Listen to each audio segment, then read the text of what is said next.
Eu acho, por exemplo, que o Brasil, se o Brasil acertar a mão, né, se o Brasil, por exemplo, fizer três coisas. Primeiro, sair dessa política neoliberal, né, que eu acho que essa é uma coisa terrível, a economia baseada só nos interesses do mercado. Se o Brasil tiver sua soberania, lutar por a sua soberania, e entender que o Estado tem um papel central como indutor da economia, eu acho que o Brasil está no bom caminho. E se fizer um plano nacional de desenvolvimento, que, por exemplo, vamos pegar, falei o caso da educação. Nesse plano nós temos que pelo menos aumentar 3 vezes ou 4 vezes o dinheiro que vai para a educação. O Brasil gasta menos de 3% do PIB em educação, quando o correto é gastar 9%. Isso seria o adequado, né? Na saúde, se a gente entender que a saúde tem que ser basicamente preventiva.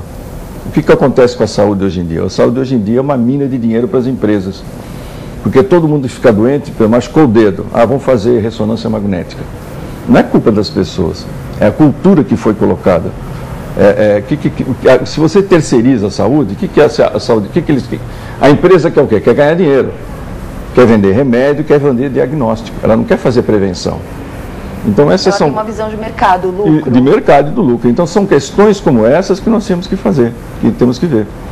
Tem a questão, enfim, da ciência e tecnologia, de que tem uma visão de que nós temos que desenvolver os nossos softwares, né, que nós não temos. O Brasil é muito frágil nessa questão do software, importa muito que não precisava importar.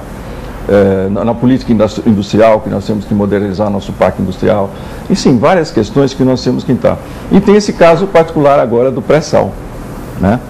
Pré-sal pode ser uma grande coisa para o Brasil, como pode ser um desastre, né? Quer dizer, nós temos que mudar a lei, né, na questão da exploração do petróleo, de sair do sistema da concessão e ir para o sistema de partilha, que eu acho que essa é a questão central, né?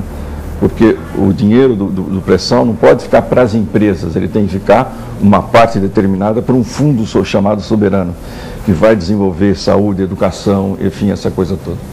Vereador, infelizmente nosso programa está chegando ao fim, mas eu gostaria que você deixasse, o senhor deixasse uma indicação de leitura a todos que nos assistem. Bom, além do Brasil Soberano, que você pode conseguir aqui, só me ligar que eu consigo, é gratuito, eu posso dar gratuitamente esse livro, 33964403.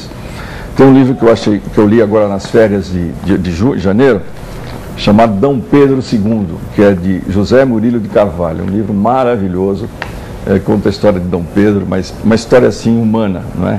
Então isso é muito bonito e é da Companhia das Letras. Eu acho que esse livro vale a pena ler.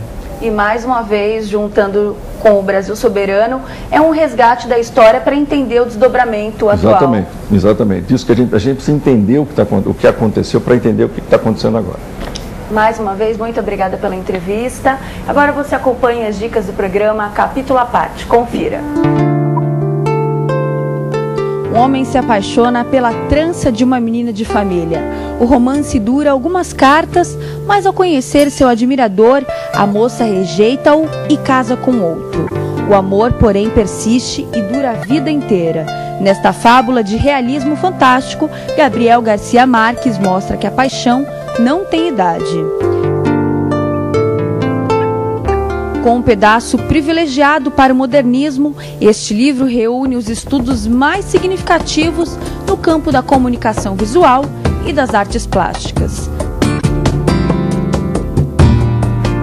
Este livro tem o fim de mostrar, sobre diversos ângulos em que ela se compõe, o arquiteto, o artista, escritor, criador, cidadão, o amigo, a personalidade de Oscar Niemeyer.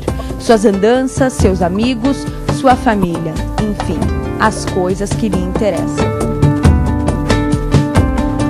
Vereador, muito obrigada pela entrevista, sucesso ao livro.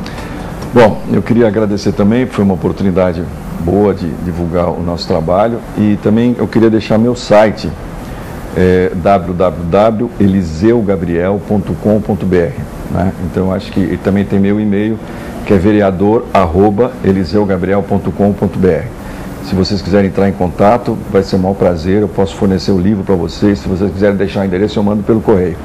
E o meu telefone aqui da Câmara é 3396-4403. obrigada mais uma vez e obrigada a você pela companhia. Tchau e até o próximo Capítulo à Parte.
A prefeita Marta iniciou, deixou 60% das obras edificadas e ele agora está anunciando a inauguração.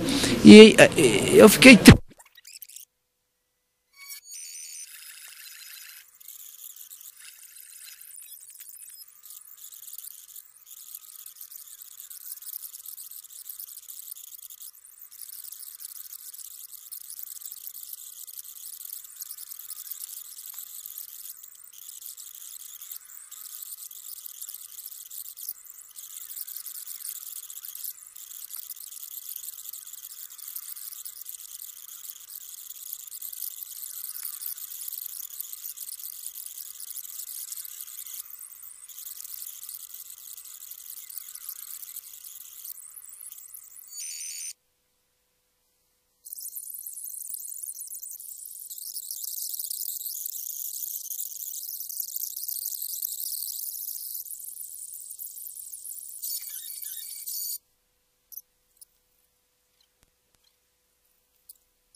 Olá, está no ar o programa Capítulo à Parte, que você confere todos os lançamentos do mercado editorial e fica antenado nos principais temas que tratam da nossa cidade. Hoje o nosso convidado é o autor do livro Brasil Soberano, um plano nacional pós-neoliberalismo. Seja muito bem-vindo, vereador Eliseu Gabriel. Muito obrigada pela entrevista. Não, é um prazer estar aqui. Vereador, esse livro, Brasil Soberano, é importante para que as pessoas conheçam. Esse é um breve relato da história econômica, social, política do país, até para que as pessoas entendam a atual situação que vivemos. Foi essa a intenção na hora em que o senhor resolveu compilar e publicar este livro? Bom, o que você falou é uma grande verdade, né? As coisas vão acontecendo e as pessoas acham que as coisas estão acontecendo magicamente. Quer dizer, vem uma crise econômica, a pessoa perde o emprego porque é azar dela, porque ela não foi competente, isso e aquilo. Na verdade, existe toda uma razão para a gente ter a situação que a gente vive hoje. Quer dizer, são os fatos que vão acontecendo e é muito importante que a gente saiba o que aconteceu, né? Quer dizer, esse livro aí, ele parte assim de um pressuposto básico, né? Que ao longo da história do Brasil, o Brasil nunca em poucos momentos ele se afirmou como uma nação soberana. Quer dizer, as elites dominantes nunca tiveram muito interesse de usar os recursos públicos, recursos dos impostos, para construir uma nação, para construir infraestrutura, para fazer universidades, escolas, enfim, o Brasil em poucos momentos teve esse sentido de soberania, né? Então essa é uma questão básica então, que eu coloco. Outra questão é que nós estamos vendo hoje que boa parte dos problemas que a gente tem com a juventude, mesmo com as pessoas, o Brasil é um país violento, você sabe, né? Nós somos o campeão mundial de homicídios, sabia? Nós somos um dos países que mais assassina, mais mortes entre pessoas existe no mundo. E a capital deve ser... A capital de São Paulo também, né? Basta dizer que só a Polícia Militar matou, nesse ano passado, quase 700 pessoas. Matou, né? Então você imagine o que é isso, o que é esse mundo que a gente vive.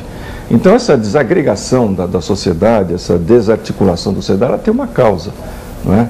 Quer dizer, tem muito a ver com na minha visão, e que as pessoas perderam o sentido, a noção de direitos. Quer dizer, as pessoas acham que não têm mais direito de nada, de um serviço público de transporte adequado, de saúde boa, de um bom emprego. Quer dizer, ninguém mais tem direito de nada, é cada um se vire. Ninguém, o Estado, o poder público não pode fazer nada, é cada um tem que se virar.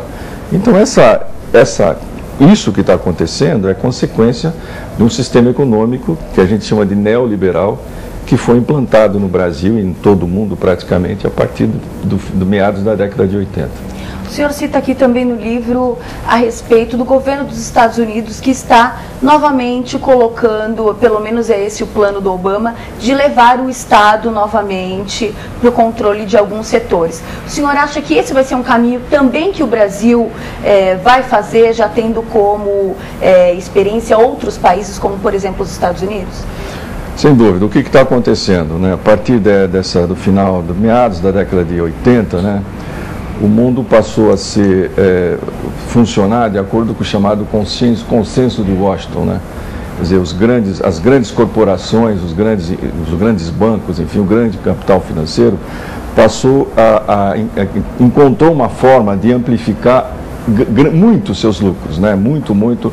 E o que eles fizeram? Como é que eles poderiam fazer isso, né? Hoje você sabe que muitas empresas são maiores do que os países, né? Tem muitas empresas que mandam em nações, e o Brasil não fica atrás disso, né? As grandes corporações, os grandes bancos, né?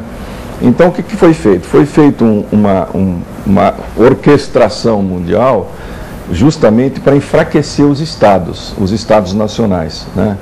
Então, para enfraquecer o Estado Nacional, uma forte propaganda dizendo que o Estado não serve para isso, não serve para aquilo, o Estado é corrupto, como se só o poder público fosse corrupto e as pessoas não fossem, não é? Então o Estado é corrupto, não serve para nada, precisa acabar com o Estado, precisa economizar, cortar gastos, etc. E, vamos dizer assim, acertaram com vários desses estados o pagamento de dívidas que teriam com os bancos, né, que os governos assumiram as dívidas dos bancos, né? E o que foi feito isso? Então, para desmoralizar o Estado nacional, quando eu falo Estado, eu falo no poder público, né? Não falo no Estado de São Paulo, Estado de Minas Gerais, não é isso, é o poder público, o Estado nacional, o Estado brasileiro, vamos dizer assim, né? O que fizeram? Uma receita muito simples: privatizar tudo, todas as empresas de prestação de serviço foram privatizadas, que não foram, quase foram, né? As grandes empresas estatais foram privatizadas. Aqui no Brasil, por pouco, a Petrobras não foi privatizada, e o Banco do Brasil quase foi privatizado também, não é? E você vê a importância da Petrobras no país, como empresa estatal, né? E outra coisa foi a independência do Banco Central, né? Ou seja, a política econômica, ela passou a ser feita pelos interesses dos bancos e das corporações, e não mais feito pelos interesses da população, pelos interesses da sociedade. Simplesmente, tudo que se decidiu sobre a economia foi feito de acordo com o Banco Central, que tem uma vinculação, embora eles digam que não, total com o sistema financeiro, né? Daí essa história dos juros, essas coisas altíssimas que a gente paga até hoje. A terceira coisa, da grande estratégia, né, que eu falei, privatizar, tirar a colocar a política econômica independente dos governos, não é? E a desmoralização da política e dos políticos. Quer dizer, uma pressão, uma ação sistemática de desmoralização dos políticos como um todo e do Congresso Nacional particularmente. É claro que o Congresso Nacional tem muita coisa errada, mas você tem que ir atrás, se tem coisa errada, vai lá e prende quem é o culpado. E não desmoralizar a instituição Congresso, que é uma questão que para a democracia fundamental. E a quarta coisa, o quarto item, é o sucateamento das Forças Armadas. Quer dizer, as Forças Armadas foram sucateadas, então estão realmente numa situação de muita precariedade. É claro que eu não defendo aqui que Força Armada, porque eu também fui contra a ditadura militar que passou no Brasil, que ela foi praticada quer dizer, ela foi organizada pela sociedade e bancada pela força militar.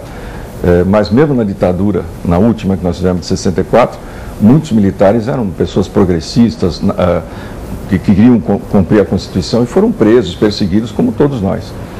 Então, essas quatro questões são, vamos dizer assim, uma espécie de receita para desmoralizar e enfraquecer o Estado. Com isso, o que ia acontecer? Depois das privatizações, praticamente muitos serviços públicos começaram a ser terceirizados. É lógico, na hora que você terceiriza um serviço público, você tem que controlar. Como você pulveriza a terceirização para várias ONGs, entidades, OCIPs, etc., é impossível, vamos dizer assim, controlar isso. Então, precisa ter fiscalização. Precisa ter fiscalização, mas não tem como ter tanta fiscalização assim. Então, o enfraquecimento do Estado se passou nesse processo chamado neoliberalismo, em que a economia ficou sendo uma economia de puro mercado, né? E isso, como a economia não tinha controle, os bancos botaram os pés pelas mãos, né? Tentaram criar riquezas falsas, né? Se a economia tem, por exemplo, 70 trilhões, a economia mundial, a riqueza, circulavam papéis da ordem de 600 trilhões, quer dizer, então, quase 10 vezes mais do que a verdadeira riqueza. Então, eles puseram os pés pelas mãos, como estamos dizendo, e criou essa crise, ou seja, criou uma crise mundial do sistema financeiro, fruto da falta de controle da economia, né? Então, o que o Obama fez, e que boa parte do mundo está fazendo e tem que fazer, é retomar o controle pelo poder público dessas questões, né? E para isso é um longo caminho, porque o poder público está enfraquecido, não tem funcionário qualificado, né? Não faz concurso há muito tempo aqui no Brasil, e assim vai.